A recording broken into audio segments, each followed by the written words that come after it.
Ok, voy a ponerlo en modo presentación y díganme, por favor, si lo ven.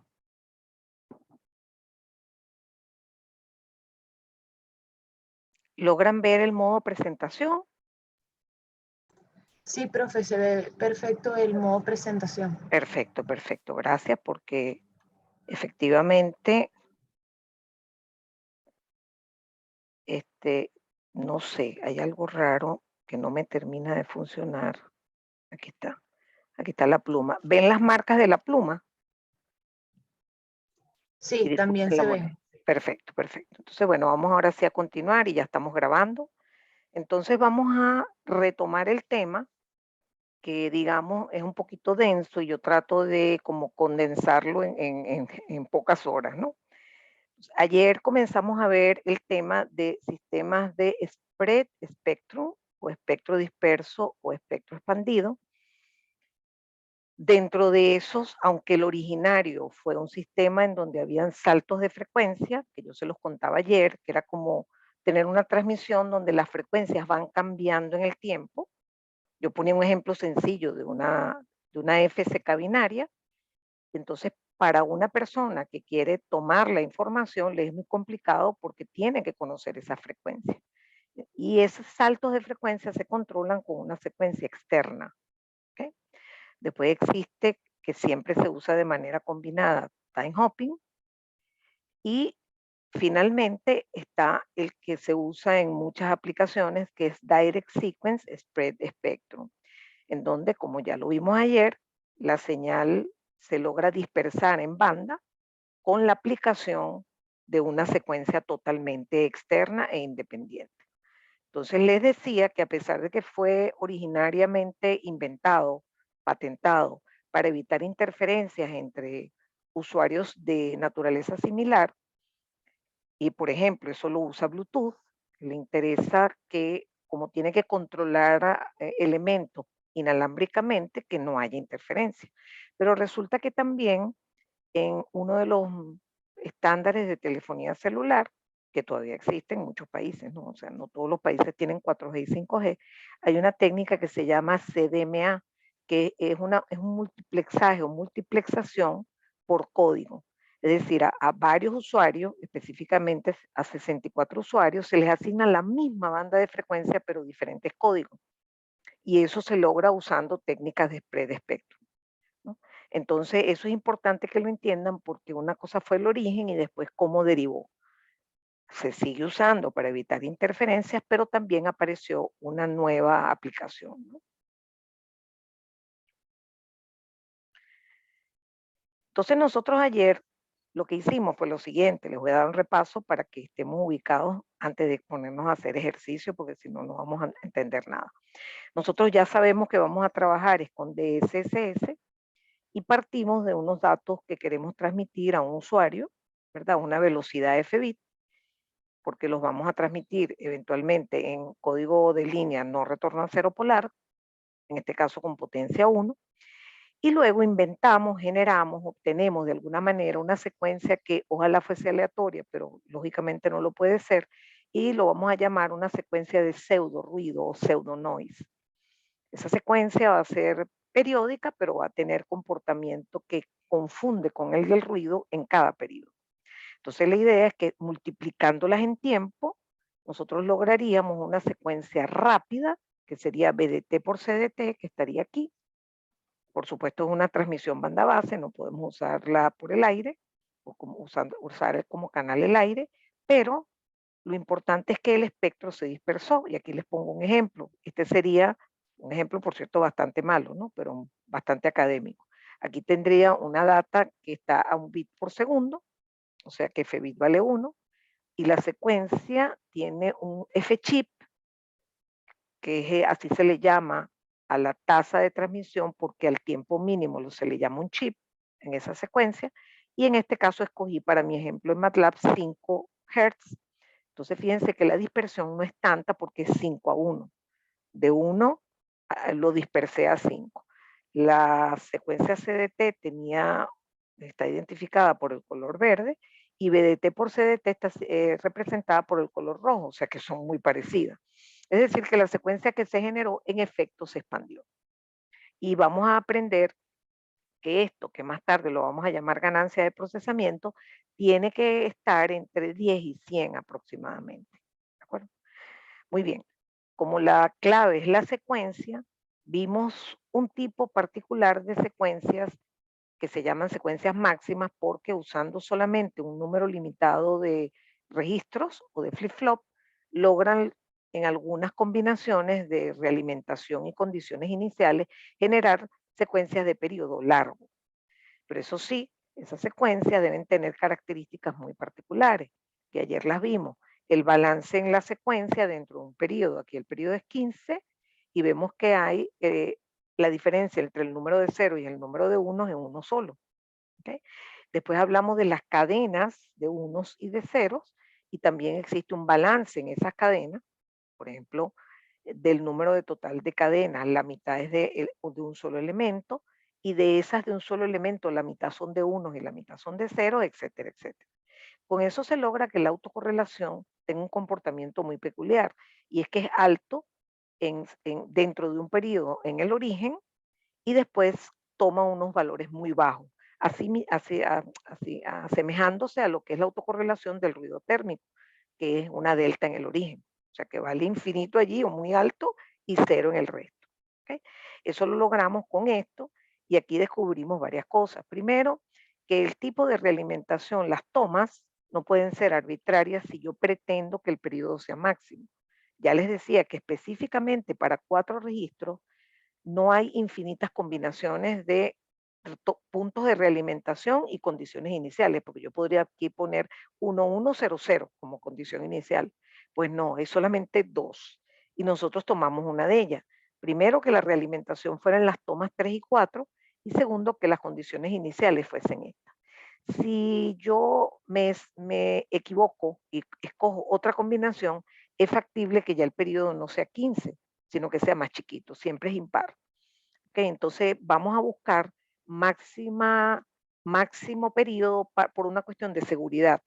Mientras más larga se repita la secuencia, la persona que tiene que esperar, porque ¿qué haría una persona? Aplicaría autocorrelación y tendría que esperar, por ejemplo, que pase, no sé, un día, un mes, para poder obtener el periodo de la secuencia CDT y con eso tratar de generarla, ¿ok? Para robarse mis datos. ¿Y por qué decimos eso? Porque uno sabe que la forma de devolver y obtener otra vez BDT es multiplicando a BDT por CDT otra vez. Entonces necesitamos tener CDT y eso es lo que le complicamos a una persona que pretende invadir mi transmisión. Entonces aquí, este es el ejemplo simple, aquí advierto que faltan los filtros y en efecto nosotros pusimos los filtros apropiados. ¿Qué son los filtros apropiados? Aquí comienza el receptor y lo primero que tiene que hacer es cortar un poco el ruido, porque el ruido, por ejemplo, el térmico tiene ancho de banda infinito. En realidad no es así exactamente, pero el modelo matemático, porque para que fuese digamos, para lograr que la DEP del ruido blanco empiece a bajar, estamos hablando de 500 GHz, cosas así. Es decir, que para muchas aplicaciones prácticas, en realidad el ruido blanco es plano, el ruido térmico es plano, por eso se le llama blanco. Y entonces, efectivamente, ese ruido va a afectar todas las bandas y entonces yo me limito a dejar pasar la parte importante de BDT por CDT, que sabemos que, siendo esta la secuencia CDT, sabemos que BDT por CDT va a tener un ancho de banda muy parecido. Por eso este ancho de banda lo fijamos en F-chip. Luego que multiplicamos por CDT, supuestamente aquí tenemos BDT ya, pero como es BDT sucio, volvemos a aplicar un filtro, esta vez que tenga el ancho de banda de la secuencia BDT, que es F-bit, el lóbulo principal corta en F-bit.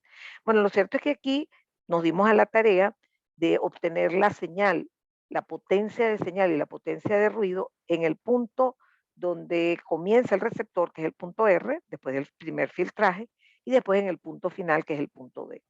¿Para qué hicimos eso?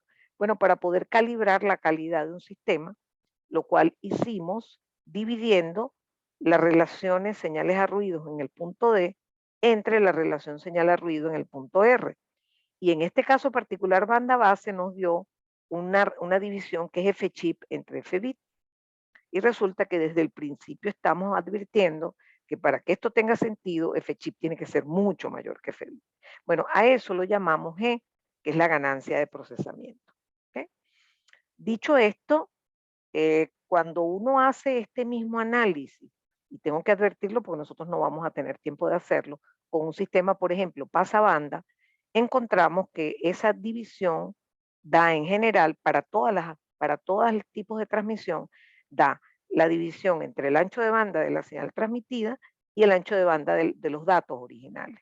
Claro, en el caso banda base, el ancho de banda de la señal transmitida es F-chip, pero para cuando modulemos, por ejemplo, usemos PRK, el ancho de banda se duplica. Entonces, esta relación ya no daría G, daría 2F chip entre F bit, que es 2G. Entonces, en general, esta norma sí se cumple siempre, pero eso no significa que eso sea G. G lo vamos a definir, aunque tengo que confesar que diferentes autores definen G de maneras distintas, ¿no?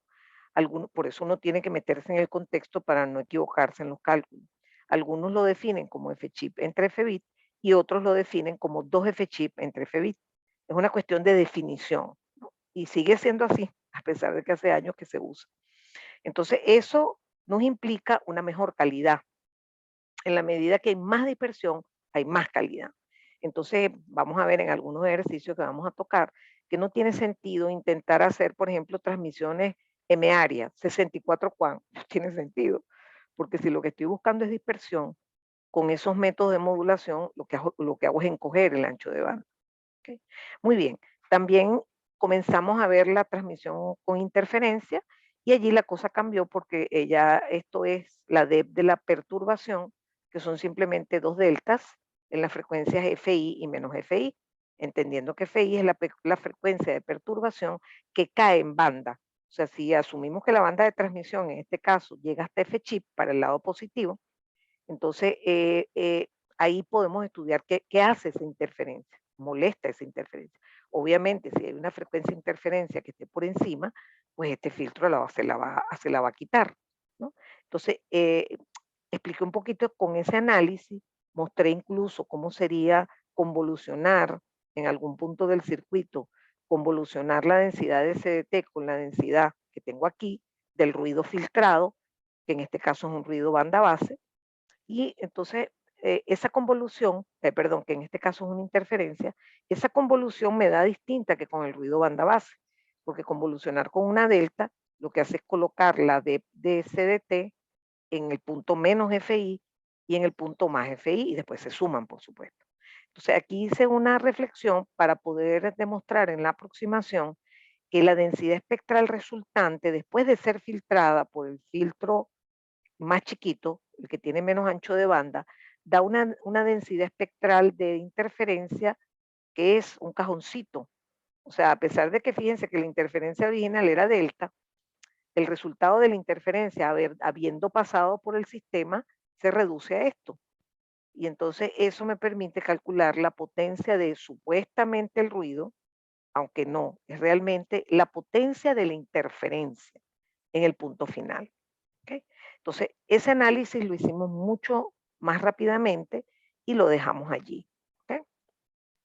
Entonces, realmente yo tendría que ahora hacer lo siguiente, para mostrarle la otra cifra de mérito para caracterizar los sistemas de espectro disperso de SSS, aparte de la ganancia existe otra, que se llama margen contra la interferencia. Entonces, para llegar a esa definición, yo tengo aquí todo un análisis de cómo se hace, ¿no? Fundamentalmente se compara lo que es la potencia a la salida debido a la interferencia con la potencia a la salida debido al ruido.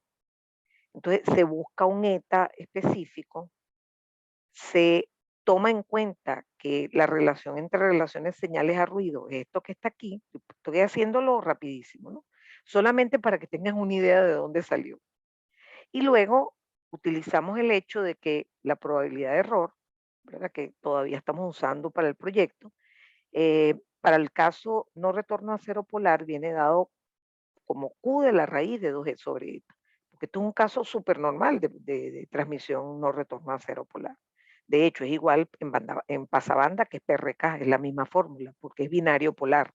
Entonces, lo cierto es que se hacen algunas inserciones de los resultados previamente obtenidos, tomando también en cuenta que queremos una determinada probabilidad de error, y al final se encuentra una relación que se llama J entre SR, que se suele escribir en forma logarítmica, y me da este resultado. ¿Ok? Esto que está aquí es lo que se conoce como margen contra la interferencia. ¿Ok? ¿Y qué significa esto?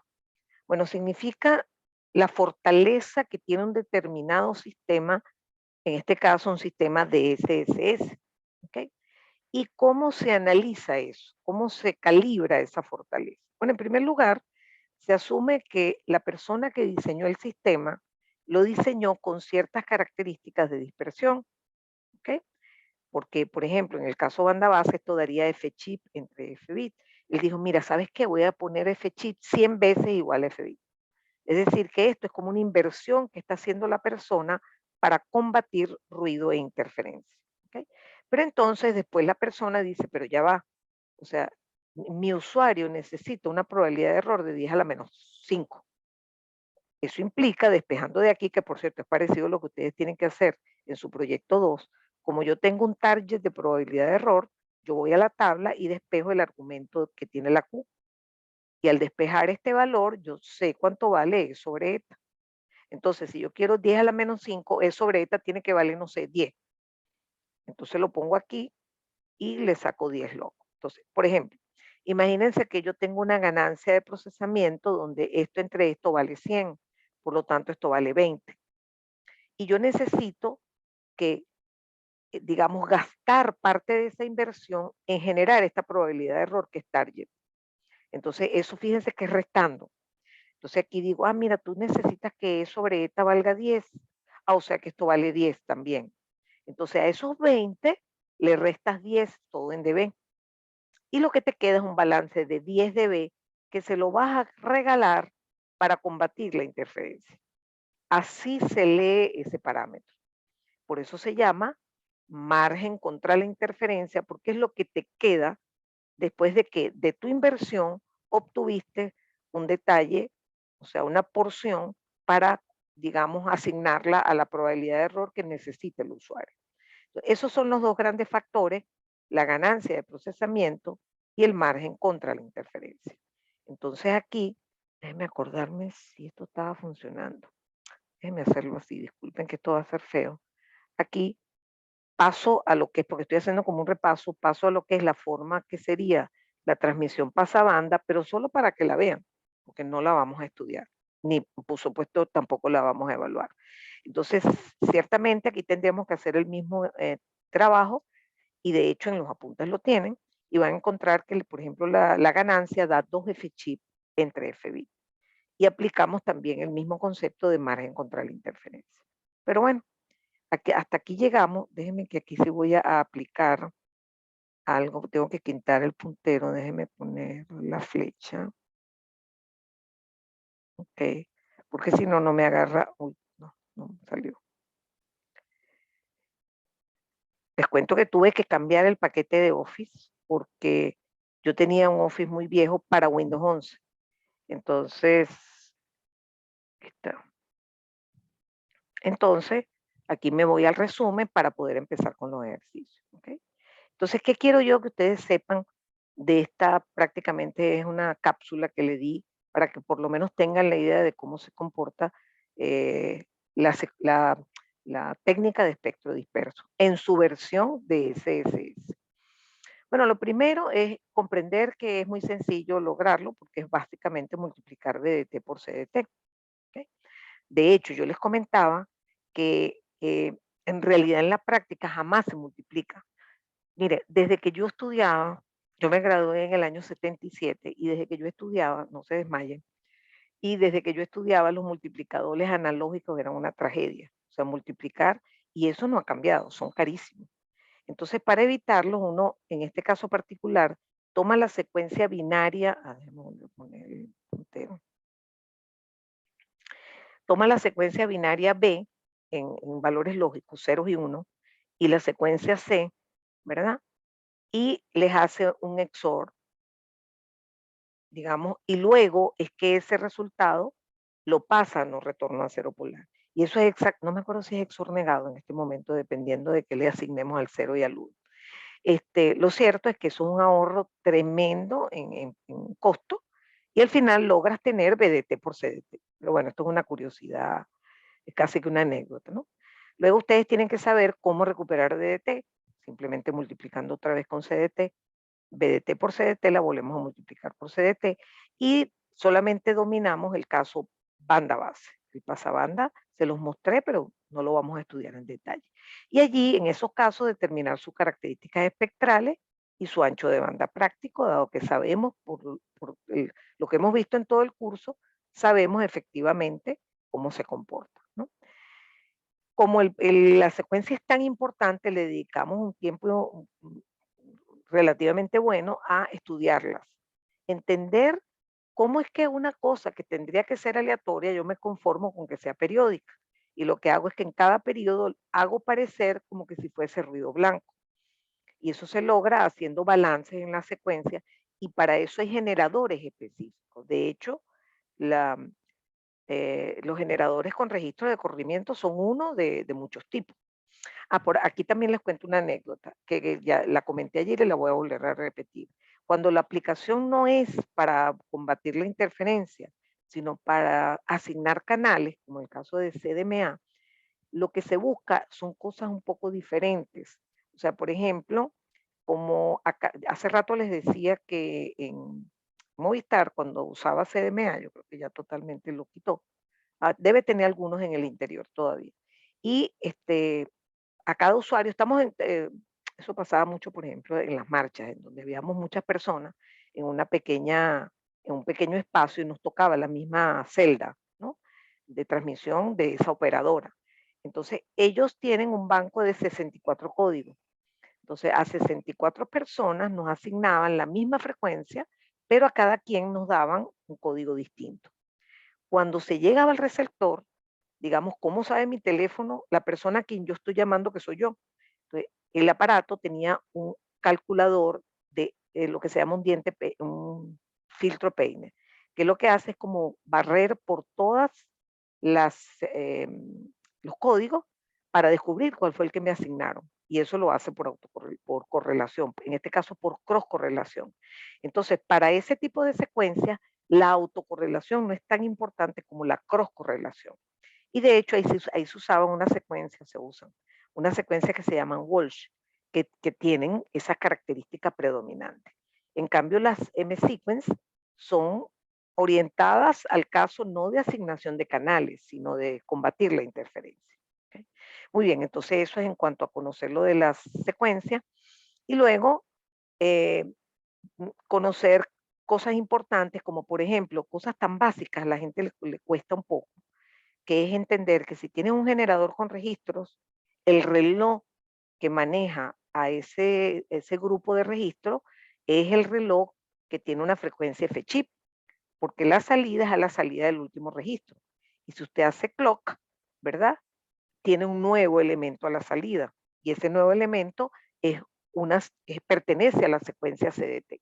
Es decir, que el reloj del hardware es F-chip, que tiene una frecuencia F-chip y por supuesto un periodo de chip. Eso por un lado. Luego, cómo se calcula el periodo en chips, que es 2 a la R menos 1, y cómo se calcula el periodo en segundos, que es la cantidad de chips multiplicado por la duración en segundos de cada chip. Entonces, esos son detalles que ustedes tienen que conocer.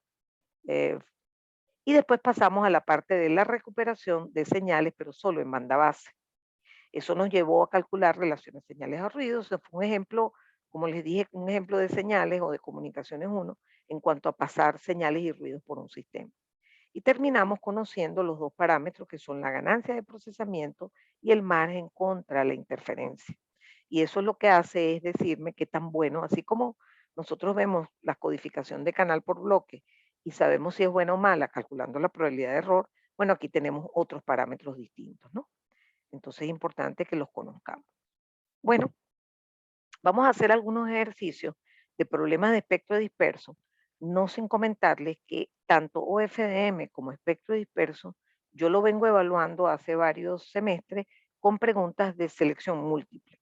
Y por eso es más importante comprender, no hacer ejercicios, pero bueno, los uso para repasar los conceptos. ¿De acuerdo? Entonces, este examen, por cierto, fue así, mira, en la UCAP. Yo creo que ese fue el primer año que yo di Comunicaciones 2 en la UCAP. Pues yo entré en el 2003, pero daba solo señal. Bueno, vamos a tomar esa pregunta que estaba en un quiz y dice lo siguiente. Se tiene una secuencia pseudo aleatoria realizada con 8 registros de corrimiento. Aunque yo no lo aclare, vamos a asumir que estamos teniendo el periodo máximo, ¿ok? Que fuimos conscientes de que nos convenía tener más seguridad y por eso pongo un número de registros determinados para la periodicidad que yo en ese momento deseo. ¿Ok? Pero muchas veces sí lo aclaro. Entonces digo a veces un generador de secuencias máximas, o sea, de alguna manera. Pero en este caso no lo puse y por eso aquí al comienzo, lo aclaro después. Esta secuencia es de longitud máxima. Pero aunque no lo ponga, usted lo puede asumir, porque realmente es absurdo que no lo haga. ¿Ok? Si lo puedo hacer sin ninguna complicación, ¿por qué no lo voy a hacer? Bueno, dice, ese hardware está manejado con un clock de 1 MHz. Entonces, de una vez usted tiene que entender que esto es F-chip directamente y que por supuesto el inverso de eso es T-chip, que sería 1 microsegundo. La pregunta es, ¿cada cuántos segundos se repite la misma? Esto es una pregunta muy sencilla que tiene que ver con lo que acabo de repasarle, que el periodo en chips es 2 a la R menos 1, ¿ok? Y lo hemos llamado N mayúscula. En este caso, como R vale 8, ese es el periodo en chips. Y por lo tanto, el periodo en segundos es ese valor multiplicado por T chip. Entonces ya T chip lo tenía y ese es el resultado. ¿Ok? Esta es pasabanda, ¿verdad? Lo voy a saltar. Esto es modulación PRK, pero lo voy a saltar porque todo eso lo vi casi que tipo propaganda. Bueno, aquí tenemos otro examen. De hecho, yo tenía 2 secciones en esa oportunidad. Creo que fue récord. Tuve, no sé, como 90 estudiantes en esa oportunidad, porque bueno, no conseguíamos el otro profesor. Entonces, es que aquí están los 2 exámenes. Bueno, aquí tengo el diagrama que ustedes han manejado el día de ayer y el día de hoy, de un sistema de SSS banda base. Entonces se dice que, bueno, se da la descripción, pues. Se describe en palabras lo que hay aquí con un sistema de espectro disperso, la señal se dispersa multiplicando BDT por CDT, que el canal es AWGN, ok, y que la potencia en el punto R de señal es 1. Entonces, eso es parecido a lo que hemos visto porque nosotros hemos dicho que BDT y CDT son no retorno a cero polar más menos 1. ¿Ok? Y me advierten que este chip vale 1 microsegundo. Entonces, me preguntan varias cosas. Por ejemplo, determina el ancho de banda del primer filtro pasa abajo. Es una pregunta muy sencilla, pero es conceptual. El ancho de banda viene dado, está pensado con el propósito de dejar pasar la señal más no el ruido. Y esa señal BDT por CDT tiene una DEP que es parecida a la de CDT, que es un sin cuadrado que corta en F-chip. Por lo tanto, el ancho de banda voy a hacer que solo permita pasar el lóbulo principal y por lo tanto el ancho de banda va a ser exactamente igual a F-chip, pero en Hertz, ¿no? En F-chip, porque uno a veces confunde lo que es tasa de transmisión, que las unidades son bits por segundo o símbolos por segundo, con el ancho de banda asociado. ¿Ok? Entonces, definitivamente eso es fácil de obtener. Después dice que deben obtener la relación señal a ruido en el punto R en función de eta. ¿Ok?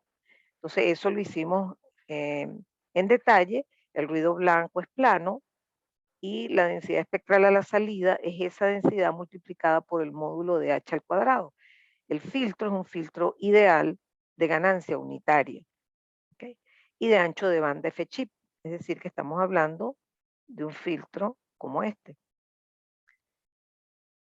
donde el lado izquierdo es menos F-chip y el lado derecho es F-chip. Y esto es de altura 1, pero cuando multipliquemos por el eta medio, aquí quedaría de altura eta medio y aquí entre menos F chip y F chip. La potencia total de ese ruido es esta área, que nos va a dar eta medio multiplicado por la base, que sería 2F chip. Entonces, eso sencillamente me da eta F chip y finalmente la relación señal a ruido es 1, porque el SR vale 1, lo dice el ejercicio, y después NR lo acabamos de tener y vemos que finalmente obtenemos la relación señal a ruido en función de eta. ¿Okay? El problema de la otra sección, ¿okay?, es diferente, tiene otro tenor, pero también es conceptual. Se tienen dos generadores de secuencias máximas. Uno tiene 10 registros y T-chip es 1 sobre 5 por 10 a la 6. Obviamente lo puse así para que identificaran de una vez y cómodamente F-chip. F-chip vale 5 MHz. Y el otro tiene 8 registros y T-chip es 1 entre 8 MHz. Por lo tanto, F-chip en este otro sistema vale 8 MHz. La primera pregunta es ¿cuál garantiza más seguridad? Fíjense, quiero advertirles aquí que cuando yo doy esta parte, tengo que aclararles este punto para que no haya confusiones, sobre todo en los exámenes. ¿Okay? Fíjense que aquí yo pregunto primero cuál garantiza más seguridad y después cuál garantiza más calidad. Entonces, lo primero que uno dice, pero ya va, o sea, si algo es más seguro, tiene más calidad. Sí, en efecto es así, pero yo separo los elementos y digo, por un lado está la seguridad, que quiero que sea grande, alta, buena, y por otro lado está la calidad, que la voy a trabajar solamente con las relaciones señales a ruido. ¿Okay? Yo lo que estoy buscando es que básicamente que G sea grande. Entonces, lo separo para no confundir a la hora de que hago la pregunta, porque quiero saber si ustedes saben de qué depende cada uno de esos elementos. Entonces, en este caso, pregunto, ¿cuál garantiza más seguridad? Entonces, la respuesta a esto genérica es que el que tenga el periodo más largo es el ganador, porque le va a dificultar más la vida a la persona que quiere robarse mi información. ¿De acuerdo? Entonces, ¿cómo calculo eso? Bueno, tengo que calcular el periodo. Vamos a suponer que agarro este. El periodo es 2 a la R menos 1, que sería 2 a la 10 menos 1. Fíjense que aquí yo le quité el 1, como para aproximarlo, porque 2 a la 10 es 1024, entonces va a quedar en 1023, o sea que es aproximadamente este valor para efecto práctico, porque rápidamente voy a poder diferenciar cuál es el más seguro. Y T-chip me lo están dando, que sería 1, un quinto por 10 a la menos 6. Lo cierto que ese periodo para el sistema 1 me da 2 por 10 a la menos 4. ¿Qué? Segundos. 2 por 10 a la menos 4 segundos. Y para el segundo registro, el periodo es 2 a la R menos 1, que sería 2 a las 8 menos 1, que también lo aproximo a 2 a la 8, simplemente por hacer cálculos rápidos. Y T-chip también me lo dan, que es un octavo por 10 a la menos 6. Cuando hago ese producto me queda 3 por 10 a la menos 5. Entonces, obviamente nos interesa el periodo más largo y por lo tanto el primer sistema es el mejor de los dos en cuanto a seguridad. ¿Okay? Pero ahora me preguntan cuál me garantiza mayor calidad o mejor calidad. Entonces allí nada más nos concentramos en G, que sabemos que es F-chip entre F-bit. Como estamos asumiendo, porque no me han dicho lo contrario, que la fuente es la misma, o sea, la fuente de bits es la misma, F-bit 1 y F-bit 2 son iguales. Entonces realmente lo que me interesa es fundamentalmente ver cuál es el que tiene el F-chip mayor. Y en este caso, por supuesto, es el sistema 2. Entonces observen que estos son cosas muy conceptuales, pero que le dejan a uno claro las, los elementos básicos de análisis de los sistemas de espectro directo de DSSS. ¿Okay? Ahora tenemos otro tipo de pregunta que también es interesante. Fíjense, dice, en un sistema DSSS se utiliza un generador de 5 registros y un reloj de 4 MHz. Se entiende directamente que ese 4 MHz es F-chip. Y se obtiene una secuencia de longitud máxima. La ganancia de procesamiento es muy buena y es igual a 1000. O sea, la ganancia de procesamiento, Yo se las puedo dar en decibeles, pero normalmente para facilitar las cosas se lo doy en lineal, a menos que sea un valor muy fácil, ¿no? Por ejemplo, si le doy 20 dB, ya ustedes saben que en lineal es 100. Si lo doy 30 dB, si son valores así, pues si es 10 dB, es lo mismo en lineal que en decibeles. Aquí se los di en lineal, porque no, fíjense que no pongo decibeles. Entonces es una ganancia muy buena y me dicen que cuando se transmiten no retorno a cero polar. Observe que esto es una transmisión clásica banda base. Direct Sequence, Spread Spectrum, banda base. La primera pregunta dice, si en vez de usar no retorno a cero, usamos PRK, ¿cómo se afectarían los siguientes elementos? Primero la seguridad y después la probabilidad de error por bit. Bueno, lo primero que hay que aclarar que el responsable de la seguridad es la secuencia, o mejor dicho, el periodo de la secuencia. Entonces, claramente da exactamente lo mismo usar una transmisión banda base o una transmisión pasabanda y la seguridad no se altera, es la misma en los dos. ¿Qué pasa con la probabilidad de error? Bueno, pasa algo similar, porque en no retorno a cero polar y en PRK, ambos son sistemas binarios polares y si se usan en ambos casos los receptores adecuados, que son los detectores óptimos, entonces la probabilidad de error es exactamente igual. Se calcula como Q de la raíz de 2e sobre eta. Y, digamos, asumiendo que estamos haciendo el mismo gasto de E, que sería la potencia por T bit, y asumiendo obviamente que estamos pasando por el mismo canal, entonces van a tener la misma probabilidad de error. ¿Ok? La otra pregunta tenía que ver con preguntarnos qué pasaría si alguien modifica las conexiones entre los registros. Es decir, los puntos donde uno toma las realimentaciones al sistema de entrada. ¿Ok? Entonces, ¿cuál de los sistemas, de los siguientes elementos podría afectarse?